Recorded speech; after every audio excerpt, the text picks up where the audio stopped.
Show, heard each Wednesday here on the new WPVM LP in Asheville, North Carolina. You can also listen online at WPVMFM.org and watch on WPVM's Facebook page.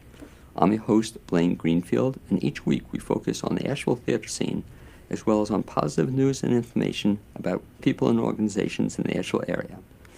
And toward that end, it's my pleasure to introduce my first guests, and they are Christopher Holt and Pam Siekman. Welcome aboard, guys. Thank you. Thank you. Thanks for having us. And you can also say hello to all your fans and friends in Facebook world there. You can wave, and they're all watching you. Good morning. Great. And I should mention that Pam is a community volunteer with the Haywood Street Sport Group, and she's also chairperson for the Haywood Street Fresco Steering Committee. Christopher was born and raised in Western North Carolina with a passion for drawing and painting. His work from life has carried him around the world, painting landscapes, street life, and portraits. Christopher finds that the road always leads back to Western North Carolina, where he works from a studio. The Haywood Street Fresco is a culmination of his life's work to this point, requiring each part of his work as an artist for its creation. Pam is a retired professional living in Asheville. She and her husband moved to Asheville in 2007 and both spend their time as community volunteers and advocates using their business expertise to work with nonprofit agencies whose missions are similar to theirs. And the question I guess I'll ask both of you, but first of all, Christopher, is that as a little kid growing up, did you always know you wanted to be an artist? I think I did.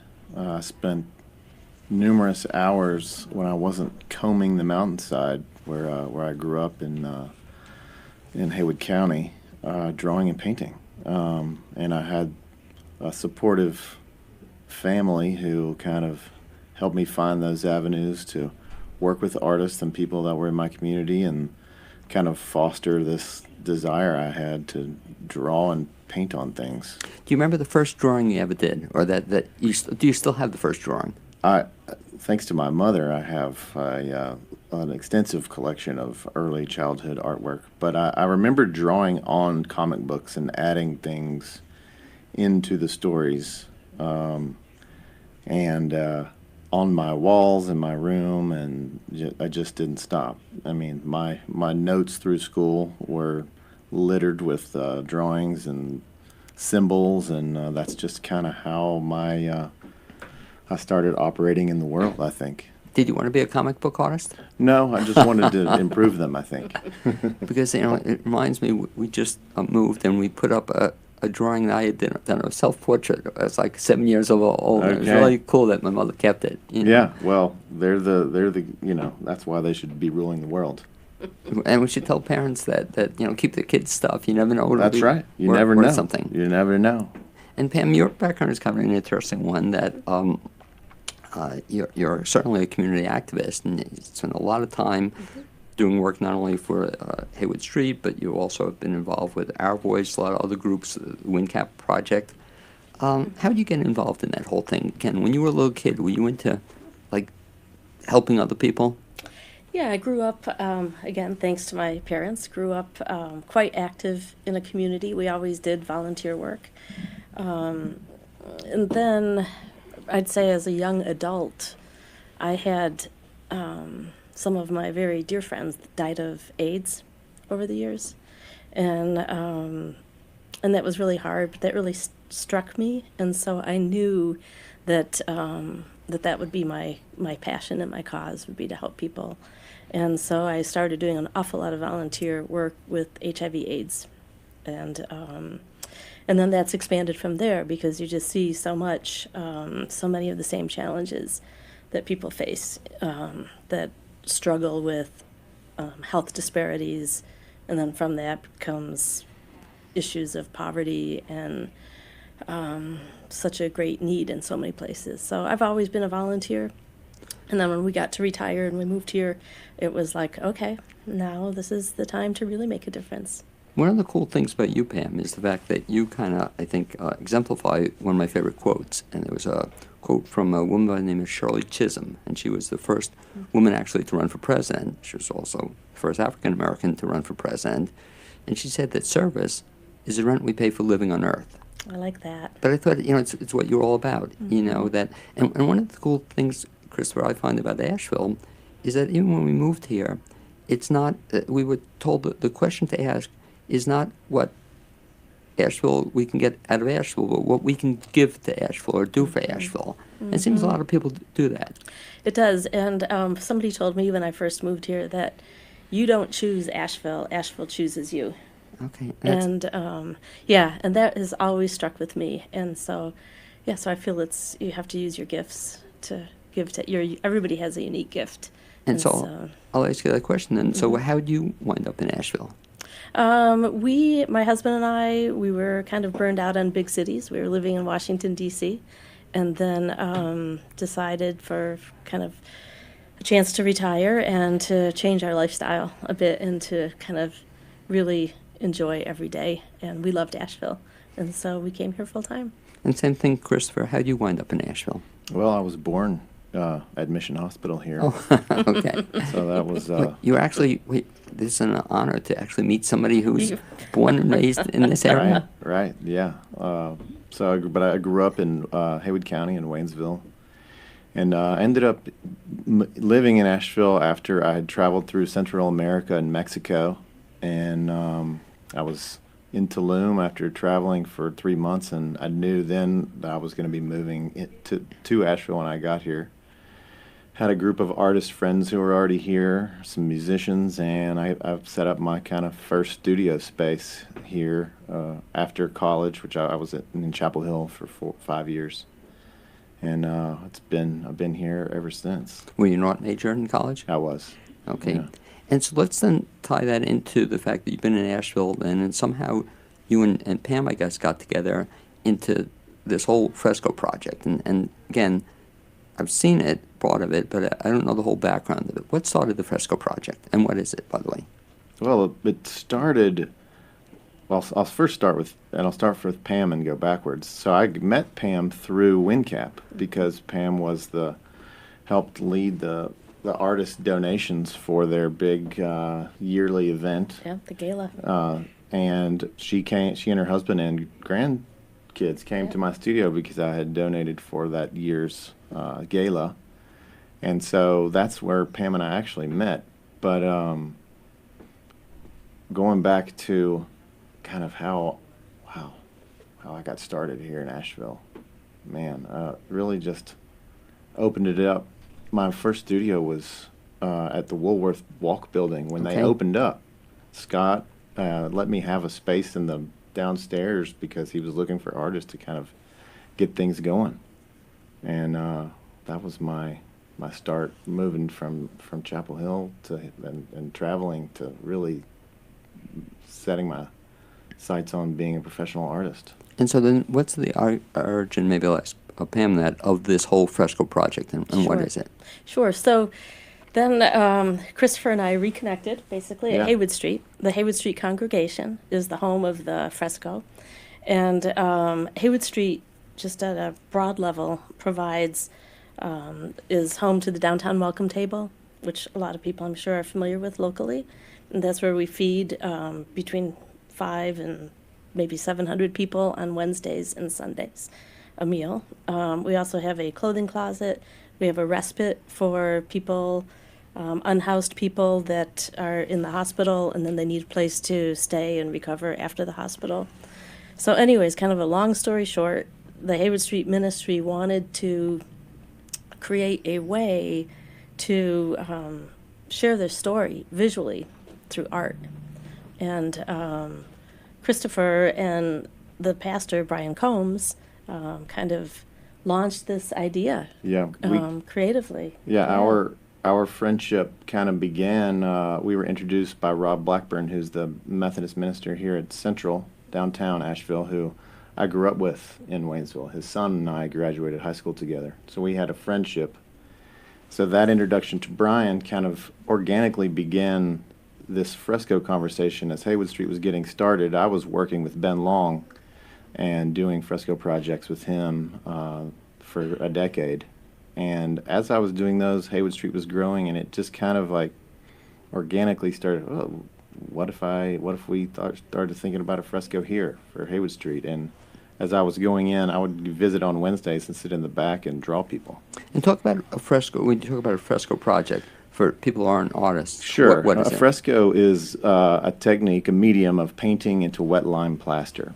And it's a really kind of perfected during the Renaissance in Italy, but the painting of a fresco dates back thousands of years to kind of humanity's first mark that has stuck with us. You know, the cave paintings on limestone walls technically are fresco secco, dry fresco paintings, but in the vein of what became the frescoes of the islands of Crete, or there's some in India and France, and of course Italy, which this practice that we did here at Haywood Street, it really is more or less, minus a couple things, the same technique that Michelangelo would have used. And how do you get into it? So Ben Long is an American artist born in North Carolina who's kind of created this history and this treasure for the state of frescoes. He brought the technique from Florence. He studied with one of the last Italian fresco masters, Pietro Annigoni, and he started an art school here in Asheville. So when I moved back here from traveling in Central America and Mexico, Ben started a school here called the Fine Arts League of Asheville. And I went to his studio upon the suggestion of my friend John Dempsey, who was one of my colleagues working with me and my best man on the fresco project. But he was like, Ben Long's going to start this art school. You should come and see what it's all about. So I went to meet him this cold January day, and I walked up to his studio, which was at College Street, and he was like, we're walking to the first day of school. It was on Rankin Avenue. You should come. And so I did, and that kind of like led me to down this road of being able to apprentice and work on these projects that he had. By the way, what a great marketing idea, Pam, and Pam's really into marketing, that just invite somebody and then they're already enrolled. You Right. know? You don't have to don't forget information sessions. You're here, Right. Yeah. and classes begin. What Well, a talk great about idea. Asheville choosing you. I mean, Yeah. that was it. When was that? 2003. Now, go from there then to where we are now. So this fresco, is it also fair to say it's kind of a mural, or is that Sure, what it is? sure. Technically, it's a mural. It's a large painting. The particular style is fresco, like the painting onto wet lime plaster. Okay. And so, Pam, you had met and you had this, you were doing some work. How do you come up with the idea to become involved in then the Haywood Street fresco? So my husband and I attend Haywood Street worship service on Wednesday, and I was also a member of a fundraising committee for Haywood Street.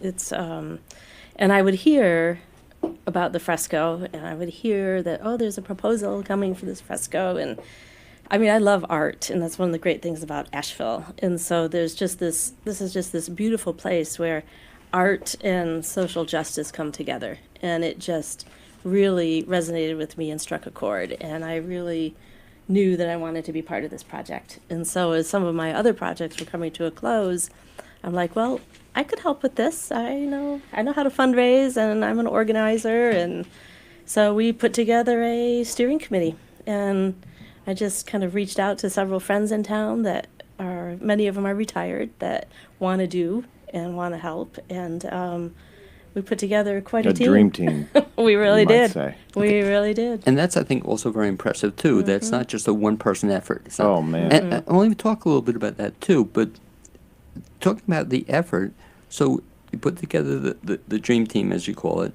and you raise funds to get this fresco going. And what makes this fresco so unique, Christopher? I would say really the community effort. Not only in its representation of the Haywood Street community, of which I spent time with all of the characters that are in the composition. I drew them from life, became friends, and really a member of the community, as well as the project itself. And from the committee to all the folks that came into it, it is truly in every realm of how art is made, from a team making the picture to a committee working together to figure out how to raise the money, to working with an organization, and kind of all coming together to make something profound for the future of this city, of this region, or of American art in general. Describe again, I'm sorry we didn't have a picture of it. We could have shown it on Facebook Live. But for the benefit of people who can't see it, we want to invite them to see it. But what is the overall picture? The picture is the story of the Beatitudes, kind of as seen through the lens of the Haywood Street community and what they do. And so imagine two towering figures holding a torch out into the darkness, kind of guiding folks in and shining a light of hope out, and a scene of kind of triumphant creation and carrying of sustenance to folks in need. And this depiction of folks in need, imagine yourself there and see yourself as not just someone in need, but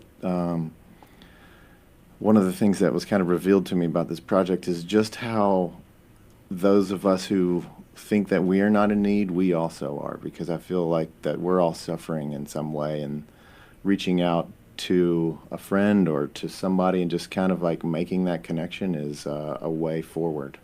How many people are in the fresco? There maybe 30. It was just so cool. And to talk a little bit also about the people in it, and then more importantly, their reaction to it. Well, the folks in it are all members of the Haywood Street community. They are from folks who work on the staff to companions who volunteer to work at the downtown welcome table or the community garden or the respite, and then folks that just come off the street or come in for a meal in search of some comfort, some food. So I really sought out to kind of represent each aspect of their community, and the response has been kind of pretty overwhelming, of just feeling represented. I'd say dignified or honored to be in a work of art. You know, these aren't the bankers of Florence that paid me to put themselves into the picture. It's really kind of quite opposite of that. But we shouldn't mention that to Pam, because I see Pam's getting an idea, you know, or for the next one. That's good. I hadn't thought of that. We'll put you in a picture, but, you know, Yeah. whatever. Well, that's how it worked. I mean, that's how the Florentines kind of did it. Oh, really? The Medici are in a lot of frescoes. Well, I love seeing too, Christopher. I think one time I visited, I saw a video where there was a video, and to see the reaction of some of the people in it Yeah. was so exciting. I mean, they were Right. just, thrilled. Right. Well, I see. It's moving to. It was moving. Just this experience was something for everybody. That the beauty of fresco is how it can bring people together, because it is a long process, and you do see something come to life. It's folks find joy in seeing their home that they're building come together, let alone this kind of strange work of art that requires plaster and ground pigment and a team of people, and within a space that's already working. So all this life is really delivered into this picture to kind of carry the story of us on forever. Describe the process for the 30 people, or any one of them, Sure. that they had to. You took the picture, or they had to pose for a They picture? posed. I drew them from life. So just as we're sitting here, I would be sketching you. And how long did And that take? Well, about, let's say, at least 3 hours per character. Sometimes a lot more. And then those drawings are applied to a large composition, which was the exact size of the fresco, which is 9.5 by 27 feet. So there was a charcoal drawing that was that big. Then trace that drawing so that you have on tracing paper a line drawing of the charcoal cartoon. It's called a cartoon, which is the big Italian word for large drawing. Then you poke holes in that, you punch holes in that tracing paper. And so each day, when you're at the fresco site, we mix fresh plaster, put that on the wall. Then we bring the tracing in, pounce those holes with a bag of a cheesecloth bag full of pigment, so that you pounce it. There's an array of holes, or an array of points. Then you connect those dots so that you have your line drawing, and then you refer to your original drawing from life and your big cartoon drawing, and you have about 10 hours to paint before the day's plaster dries. So that's the short version. We'll talk about the two teams on this now, but on your team, how many people do you have working on this? We had myself and 4 other artists over the summer, spring and summer. Okay. So John Dempsey, who I mentioned earlier, who was an instructor at the Fine Arts League and my great friend, Caleb Clark was also a professional artist here in Asheville, and he was in charge of the plaster, and he learned that technique along with me through the spring, and I really believe became better than I ever was. I think he might be the best plaster fresco person in the world at this point.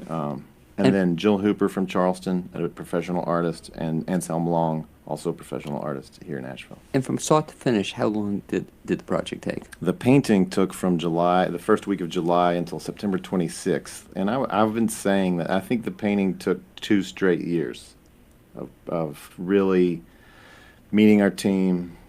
I mean, because I was involved in all of it. Then that's from our meetings, the fundraising, the creation of the composition I spent a year just on that part. I mean, we're talking about a 9.5 by 27-foot drawing or painting that had to be, for me, that had to be solid, because wherever I could start putting the images into that, I had to feel comfortable about the overall. So I really went through probably 10 iterations of that. And Pam, from your standpoint, talk about your team, because again, the beauty of this is what I'm hearing. It wasn't the one-person effort. It wasn't just Christopher Holt. It wasn't just you. What kind of team did you put together? We put together a team of 12 community volunteers, and a lot of this was going out and just telling the story and reaching out to people that were art collectors in town, art enthusiasts, people that would understand the value of Asheville having a fresco that is free art. It's art. We call it art for the people. That our fresco is open to the community to share the stories and to allow people to come kind of face to face with life's issues of life on the streets. And so the team we built, we did marketing, we were out telling stories, we did a lot of house parties to engage people for fundraising, and just local publications, a lot of anything we could do to share the story and to raise the money. WPVM radio. WPVM That's radio. right. Thank you, Blaine. Well, let me ask you too on the thing that really got me sold on the project also was you put together a videotape, I think, on it. Is that what I saw? We did. Mm-hmm. There's a couple videos. Yeah, and they were really good though. Yeah, well, we were lucky enough to kind of Right. combine forces with a documentary filmmaker who teaches at Wake Forest University, Chris Zaleski. Yep. And he's going to put together like a full production Yeah. that hopefully we'll see at the Fine Arts Theater before it's all said and done. Because wouldn't that be great? Because I saw clips Right. of it, and I was Yeah. very impressed. But how He's- cool would that be to have oh, a man. documentary? Yeah. Right. Of Yeah, this? that's part of the goal. And those clips are available on our website at haywoodstreetfresco.org. Okay. For those sound bites. And let's talk about, Pam, then where we go from here. So that you told me off the air that it's exciting that it's now. Is it officially done now? The painting is officially complete. And what else has to be done with the painting? Anything? So, well, in late spring, I'll come in, and the final coat is a Renaissance recipe of egg yolk and white wine. And so that's the kind of the final coating. You really let the picture dry completely before you put that on. Because one of the amazing things, too, about this project was the time I came to visit, that to actually watch it, you talking about it, and watch people at work on it. Yeah. And it was like over the period of time that people could actually see it.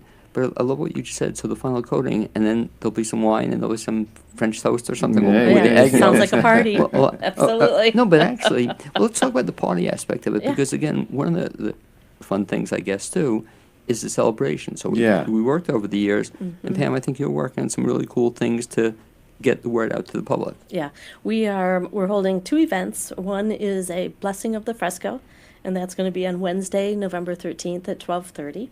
And then we are holding a community unveiling or reveal on Thursday, the 14th, from 5 to 7, and that's open to the public. And we've, through our fundraising, we've been able to now hire a part-time docent to manage visits. We're out meeting with some of the local hoteliers in town, and just because we really believe that the fresco, people travel all around the world to see frescoes, and we know that they're going to come and that people are going to want to see the Asheville fresco. So we're getting ready for that. We've invested in this kiosk, which is a database where you'll see an image of the fresco, and you can click on each individual person Oh, and hear their story, read their story, and then sometimes hear their own words, their story in their own words. So it's there's a lot of supporting elements to this that we're really, really excited about. and one of the nice things that I love about the story is the fact, I guess, your recognition and Mm-hmm. your committee's recognition that artists are professionals, and dare I say it, they deserve to get paid. Or they you know, that, They Really? do. Oh my gosh. Hey, can you They ima- told me.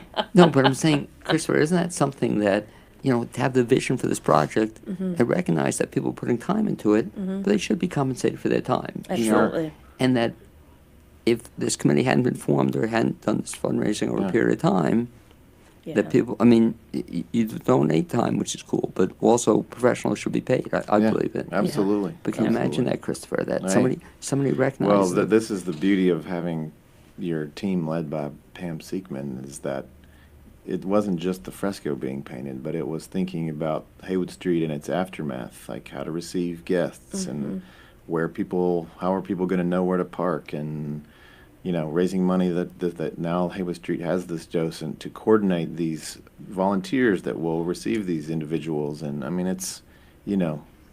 it's one thing to make a work of art. It's another thing to set it up to be just for folks to be able to get there and enjoy it in the best possible way for the viewer and for the host. Let's talk about that vision you're describing, Christopher, Pam, with respect to moving forward on this, so that starting November, or when we have these official events, that people will be able to come see it. Absolutely. And it's very impressive to just come to Haywood Street congregation. It's like it's unlike any other congregation you'll see. Yeah. Yeah. We believe that the fresco for the long term will raise funds that will serve as an endowment for Haywood Street, so that long after we're gone, that ministry and the services that they provide to the community and the greater community will go on for a lifetimes And to it's come. it's placed. It's really a welcome center to Asheville. It is. Like, you come to town, what they do and how they treat human beings is about acceptance and welcome. And that's with food, no strings attached. That's with love. That's with a place to come out of the elements. And you can have your moment with a fresco. You can have your moment with a new friend.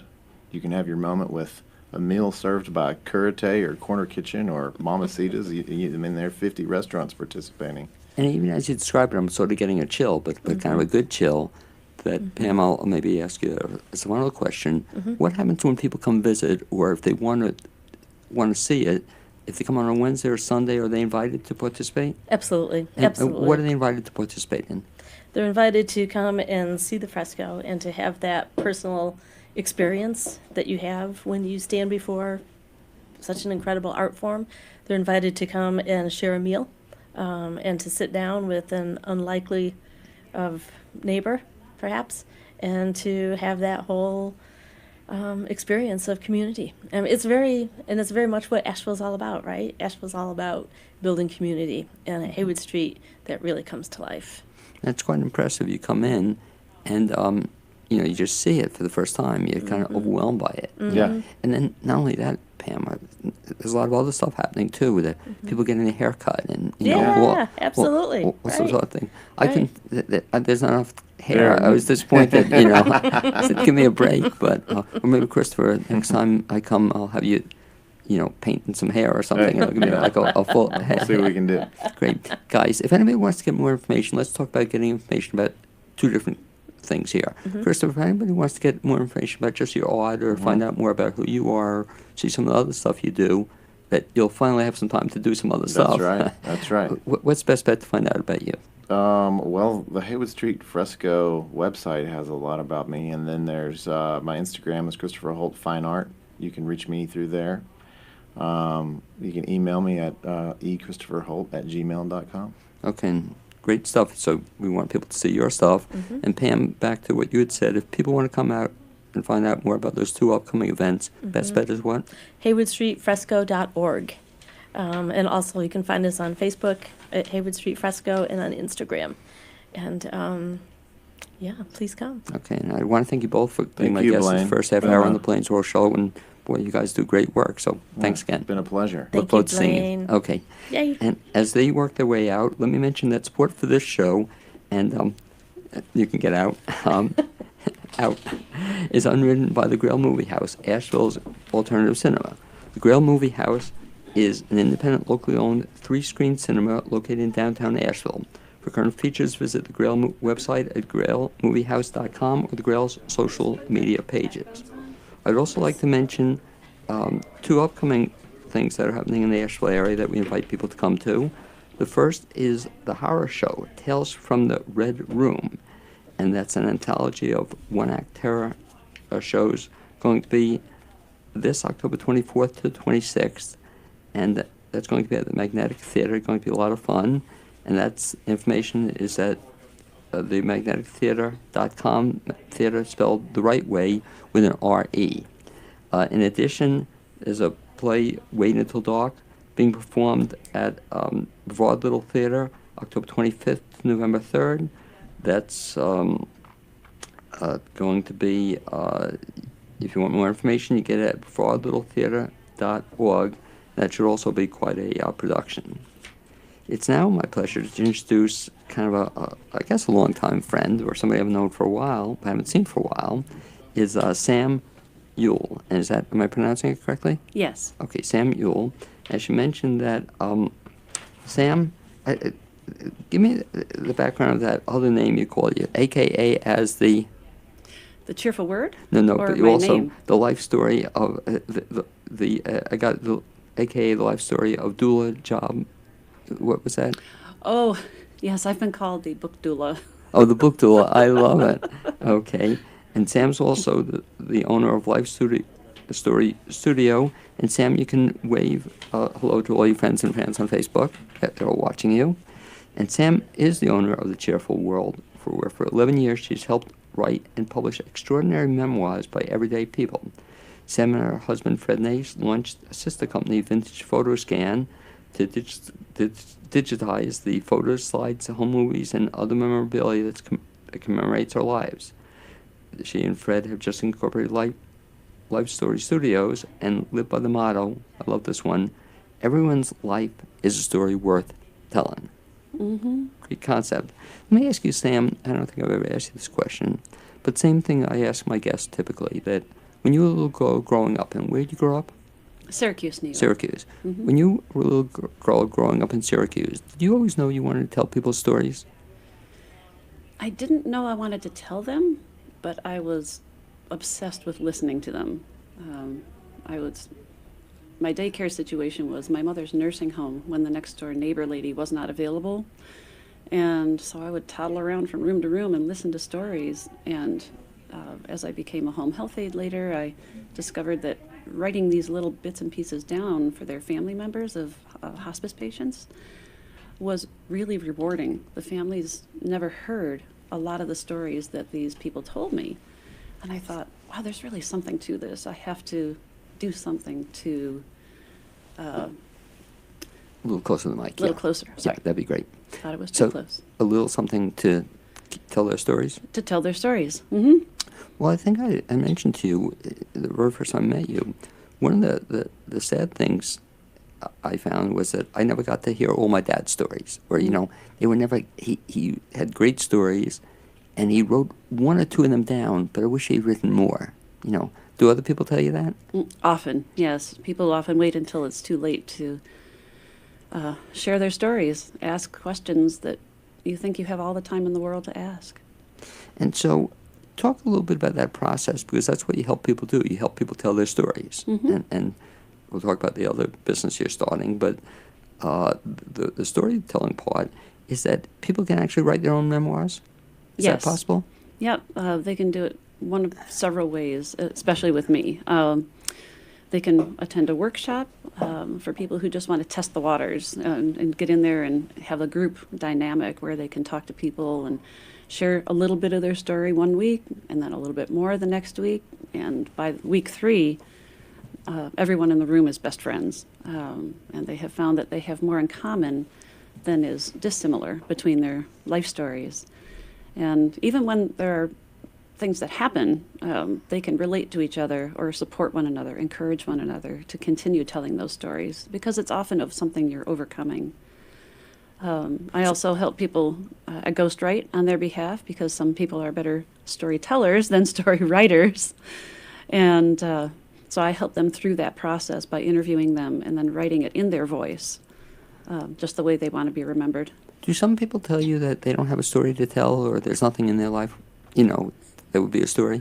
Yes, I have people, especially spouses, come to me and say, "You have to write my husband's story. It's the most amazing life, and he's had this great career, and blah, blah, blah." And so, I'll listen to a little bit of that, and I'll say, "Well, what about your story?" "Oh, my life is boring. My life is boring." And I don't believe there's a boring person. I think you just have not asked the right question. So I'll often ask them something completely out of left field to get them talking, and then they begin to make these memory connections to something that is important. Does that ever happen that you start by writing somebody's story or the husband's story, and then all of a sudden the wife has a story to tell and they actually write something or write a book on it? Mm-hmm. Have you ever had that? Yes, I have. Do you ever write stories about both the couple together? Yes, that was one of my first books. I actually never met them in person. I did all of my interviews from my desktop via Skype or Zoom, and interviewed. I learned very quickly you have to get one out of the room when you're interviewing the other one, because they'll never agree on what happened at that Christmas party. Well, that must be a challenge to you as the writer to then put the two of them together, that what is the truth, and to put one story together out of the two stories. And that happens often, and that's one of my tenets, is that I honor your truth. So, like in this very first book that I had done, he would tell a story about how they met this one economist at a party. And she said, "That's not at all how it happened," which is when I learned how to separate them. So when I interviewed her, I said, "You tell me how you met this couple that became your best friends." And it was a completely different memory of the event and how they met. And they both went into the book. And the kids, their adult children, said, "This is fantastic," because we hear them argue about this story all the time, and now it's in writing in exactly the way they tell it. So now the argument is commemorated to a book. Well, and that's fair, because then you have both sides. You tell the truth. But, it's so